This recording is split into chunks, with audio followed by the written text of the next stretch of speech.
워싱턴 DC에 이 사진에 보시는 분이 그 DC의 주 법무장관, 그러니까 주는 아니죠. DC의 법무장관입니다. 이 DC의 법무장관인 칼 라신이라는 분인데 이분이 지금 이제 아마존을 상대로 소송을 제기했다. 예. 예. 보통 이렇게 민주당 사람들은 그렇게 아마존 이런 데다가 소송 안 걸 것 같다고 생각했었는데 좀 의외인 것 아닌가라는 생각이 좀 들긴 하는데 어쨌든 DC 법무장관이 이렇게 소송을 걸었다. 뭐라고 발표했냐면 아마존이 온라인 소매 시장 전반에서 가격을 통제해 독점력을 불법으로 남용하고 유지했다면서 독점 금지 소송을 제기했다라고 발표를 했습니다.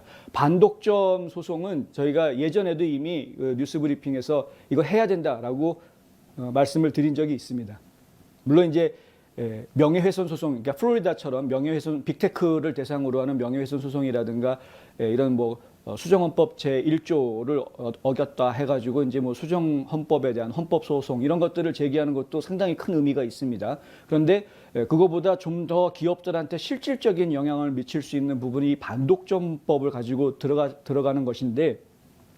반독점법으로 이야기하게 되면 기업 자체가 가지고 있는 팔리시, 정책을 바꾸게 할 수도 있고요.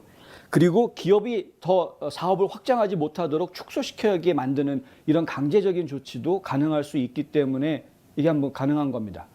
근데 이제 이 민주당 쪽에 있는 사람들이 왜 하필이면 이런 빅테크에 대해서 이런 반독점 공격을 하는가? 저는 그게 좀 의아한 그런 상황인데 아무래도 이번 소송이 제프 베이조스 회장을 직접 겨냥한 소송이 아니다라는 점에서 저희가 한 번 더 생각을 해봐야 되는 이런 이제 입장이 되는 것 같습니다. 베이조스 회장은 지금 아마존에서는 일단은 은퇴를 한 상황이죠. 그래서 본인은 지금 다른 프로젝트들, 예를 들면 이제 인공위성으로 하는 위성 인터넷 서비스 같은 그런 프로젝트들에 더 관심을 가지고 있는 상황이고요. 아마존은 지금 이제 전문 경영인에게 넘겨져 있는 상태인데 그래서 공격을 하는 것인지 뭔지 잘 모르겠습니다. 아니면 이제 기업들 길들이기 하기 위한 입장에서 하는 것인지 다른 빅테크들은 다 헌금들을 잘 했는데 아마존이 헌금을 안 한 것인지 뭔지 모르겠습니다. 근데 어쨌든 아마존이 이렇게 공격을 당했다. 그러면서 나오는 이야기가 뭐냐면 이것은 빅테크 반대 운동의 빅테크 회사들에 대한 정치적 압력의 시작에 불과하다라는 이야기도 같이 나왔습니다. 이 이야기가 나올 수밖에 없는 것이 실제로 유럽 같은 경우에는 구글이라든가 페이스북이라든가 이런 빅테크 회사들을 대상으로 해서 엄청난 어마어마한 벌금을 부과한 적이 있습니다. 그렇기 때문에 한 번도 아니고 여러 차례 그런 벌금을 부과한 적이 있죠. 그때 벌금을 부과할 때마다 이 화두로 떠올랐던 것이 바로 반독점이었습니다.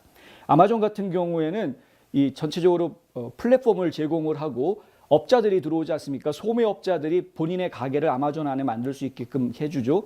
그래서 그 장사를 하게 해주는 건데 이 사람들한테 어떤 계약 조건을 물려놨었냐면은 아마존에서 파는 가격보다 더 낮은 가격으로 다른 사이트에서 팔지 못하게 이렇게 정책을 정해놨던 것이죠. 그러니까 결국에는 아마존보다 싼 가격은 나올 수가 없다라는 공식을 만들어버리는 겁니다. 그렇다 보니 이게 아마존에 입주하는 업자들은 울며 겨자 먹기로 비싼 사용료도 내야 되고 수수료도 내야 되는데 가격도 이 본인들 마음대로 어떻게 하지 못하는 이런 상황에서 이제 일을 해야 돼. 그래서 결국에 아마존에 입주한 한 200만 개 정도 되는 그런 소형 입주 업체들이 상당히 좀 어렵다, 힘들다, 피곤하다, 피해를 보고 있다. 이제 이런 이야기가 지금 나오고 있는 것입니다. 그런데 지금 아마존 측에서는 반대로 이것은 너무 정치적인 공격이 아니냐라고 지금 이제 반기를 들고 나오는 것이죠. 말은 뭐 소비자 보호 뭐 어쩌고 저쩌고 뭐 반독점 이런 어쩌고 저쩌고 그렇게 얘기하고 있지만 이게 실질적으로는 정치적 무기로 이용하려고 하는 것 아니냐. 이 반독점법이라는 것을 정치적 무기로 쓰려는 것 아니냐. 이런 이제 주장도 나오고 있는 상황입니다. 이게 지금 그런 비판을 하는 사람은 누구냐면은 넷초이스라는 공공정책 옹호단체 대표인데요. 거기 칼 스자보라는 사람이 이런 이야기를 이제 한 것입니다. 그러니까 DC에 잘 알려지지 않은 법무장관이 많은 신문의 일면을 캡처할 수 있었다는 사실이 정치적 관점에서 이러한 유형의 소송이 매력적이라는 것을 보여준다고 생각한다. 이런 이야기를 했습니다. 스자보라는 분이.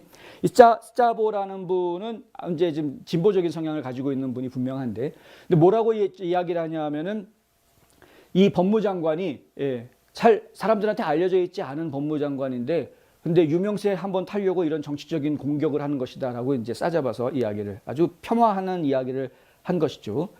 근데 아까도 말씀드렸지만은 유럽, 영국, 독일부터 해가지고 유럽 연합까지 상당히 여러 지역에서 이 빅테크에 대한 벌금 부과, 반독점법에 대한 제소 이런 것들이 계속 이루어져 왔던 것이기 때문에 미국 내에서 이렇게 반독점법을 가지고 빅테크를 제재하려고 하는 것이 전혀 새로운 것도 아니고 아무것도 아닙니다. 오히려 전문가들은 지금 늦은 감이 있다. 미국이 여태까지 너무 빅테크를 너무 잘 봐줬다라고 이야기하는 것이 일반적인 전문가들의 공통적인 의견이라고 보여지는 것이고요.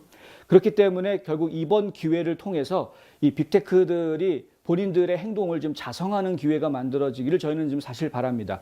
그러니까 지금 반독점, 이게 독점이라는 것 자체가 이게 시장 경제에서 제어할 수밖에 없는 부분이 있다라는 것 저희가 좀 신경을 써야 되는 것이죠. 기본적으로 이제 자유민주주의 체제에서는 자유시장을 이야기하면 독점이든 뭐든 간에 기업들이 능력이 있어서 성장하는 것에 대해서는 정부가 함부로 개입하거나 제재하면 곤란하지 않느냐, 이제 이렇게 이야기할 수도 있습니다. 그런데 어느 정도까지는 그렇다지만은 이건 이제 도가 지나치면 그것은 전체를 위해서 바람직하지 않기 때문에 특정 기업이 독과점화되는 것은 상당히 좀 조심스럽게 해야 될 부분인 것이죠. 지금 더군다나 아마존 같은 경우에는 거의 한국의 재벌들처럼 문어발로 막 사업을 벌려나가고 있는 상황이기 때문에 더 신경 써서 규제를 좀 해야 될 그런 입장에 있는 것은 분명해 보입니다. 그것 때문에 퇴출당하면 끝 아닙니까? 예를 들어서 전번에 팔러닷컴 같은 경우에도 아마존의 호스팅 이용했었는데 갑자기 팔러가 트럼프 대통령 받아들이겠다, 환영한다 이러니까 아마존에서 그냥 내쫓아 버렸죠, 팔러닷컴을. 그래서 좀 독립 서버들을 갖추고 다시 시작해야 되는 그런 어려움을 몇 달 동안 사이트가 운영이 못 되는 어려움을 겪었는데, 이런 것들이 이제 횡포가 될 수 있기 때문에 그런 횡포들로부터 자유를 보장해주기 위해서라도 이런 개입, 정부 차원의 개입은 사실 필요하기는 합니다. 이 아마존 소송과 관련한 소식은 굉장히 길고 자세하게 뉴스맥스에서 보도를 해서 그 내용을 제가 옮겨드리려고 하는데요. 정말 내용이 깁니다. 그래서 그 자세한 내용은 저희 newsandpost.com 웹사이트에 오셔서 참고하시면 되겠습니다.